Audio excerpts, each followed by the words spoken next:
नाजरीन, एंटार्कटिका के सर्द तरीन हवाओं वाले खतरनाक मैदानी इलाके हों या फिर ग्रीनलैंड में मौजूद ग्लेशियर से घिरे पहाड़ों के दरमियान वाक़या कोल्डेस्ट विलेजेस, इन तमाम इलाकों से हटकर दुनिया में एक ऐसा कस्बा भी मौजूद है जहां जिंदगी गुजारना किसी पागलपन से कम नहीं है। साइबेरिया के वस्त में मौजूद एक छोटा सा कस्बा ओयमियाकॉन, जिसकी आबादी सिर्फ 500 लोगों पर मुश्तमिल है और जहां का लोएस्ट टेम्परेचर -71 डिग्री रिकॉर्ड किया जा चुका है। इस कस्बे तक पहुंचने वाली 1200 मील लंबी सड़क के नीचे लाखों मजदूरों और कैदियों की लाशें क्यों दफन हैं, और इस रोड को रोड ऑफ बोन्स यानी हड्डियों की सड़क क्यों कहा जाता है, ये सब मालूमात जानने के लिए आप दोस्तों से गुजारिश है कि वीडियो को आखिर तक देखिएगा। और अगर आप दोस्तों ने अभी तक हमारे चैनल हिस्टोमेटिव को सब्सक्राइब नहीं किया तो सब्सक्राइब बटन को क्लिक करके बेल आइकॉन को क्लिक कर दीजिए ताकि आइंदा आने वाली मोस्ट इंटरेस्टिंग वीडियोस आप दोस्तों को बर वक्त मिलती रहे। नाजरीन, रशिया के मशरिक से निकलने वाली 1200 मील लंबी सड़क पर अगर आप सफर करना शुरू करें तो 2 दिन और 2 रातों तक मुसलसल सफर करके आप एक ऐसे कस्बे तक पहुंच जाएंगे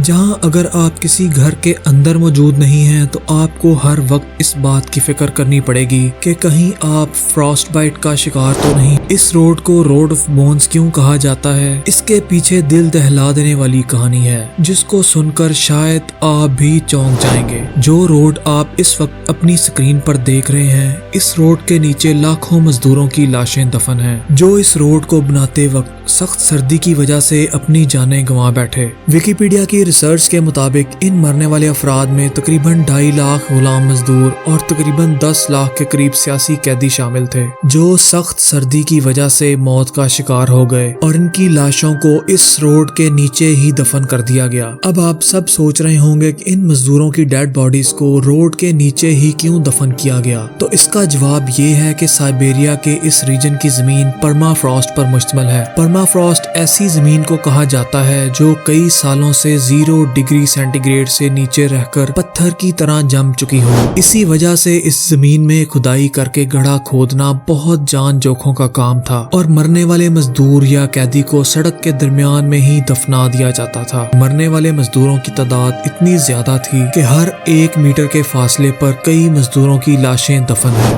नाजरीन, तकरीबन 3 दिन के सफर के बाद ओयमियाकॉन के छोटे से कस्बे में पहुंचकर आपको एक शख्स की यादगार नजर आती है जिसने 1920 में इस टाउन का सबसे कम टेम्परेचर -71.2 डिग्री रिकॉर्ड किया था। साइबेरिया का ये टाउन कितना सर्द है, इस बात का अंदाजा आप इससे लगाएं कि हमारे घरों में चलने वाले रेफ्रिजरेटर्स -18 डिग्री सेंटीग्रेड तक टेम्परेचर मेंटेन किए हुए होते हैं, लेकिन ओयमियाकॉन के इस टाउन का टेम्परेचर हर वक्त -30 डिग्री सेंटीग्रेड से कम ही रहता है और -55 डिग्री सेंटीग्रेड से कम टेम्परेचर होने पर बच्चों के स्कूल्स को अक्सर बंद कर दिया जाता है। इतने कम टेम्परेचर पर बॉडी में ब्लड फ्लो ऑलमोस्ट रुक जाता है और फ्रॉस्ट बाइट से होने वाली भयानक मौत का खतरा हर वक्त सर पर सवार रहता है। इस टाउन में मौजूद तमाम घरों में से किसी भी घर में पानी के पाइप्स मौजूद नहीं है क्योंकि इस इलाके में पानी लिक्विड फॉर्म में मौजूद ही नहीं रहता। पानी इस्तेमाल करने के लिए आपको हर वक्त आइस ब्लॉक्स को मेल्ट करना पड़ता है। हमेशा माइनस टेम्परेचर में रहने वाले इस टाउन में अगर बॉइल्ड वाटर को हवा में फेंकें तो ये उसी वक्त हवा में बर्फ बन जाता है, और अगर आप कपड़े सुखाने की बात करें तो आपकी शर्ट या पैंट हमेशा आपको पत्थर की तरह अकड़ी हुई ही मिलेगी, और अगर आपके पास कील ठोकने के लिए हथौड़ा नहीं है तो आपको फिक्र की जरूरत नहीं, आप जमे हुए बनाना से भी अपना काम चला सकते हैं। और अगर किसी के घर में स्कूटी मौजूद भी है तो वो सिर्फ अप्रैल से जुलाई तक ही चलाई जा सकती है, जिसकी वजह पेट्रोल का जम जाना है। इस टाउन में मौजूद बच्चों की बात की जाए तो वो इस सख्त सर्दी में भी बाकायदगी से स्कूल जाते हैं। स्कूल बस का ड्राइवर अपनी बस को हमेशा हीटेड गैरेज में ही खड़ा करता है और रोजाना सफर पर रवाना होने से पहले बस के इंजन ऑयल को चेक करता है कि कहीं ये जम तो नहीं गया।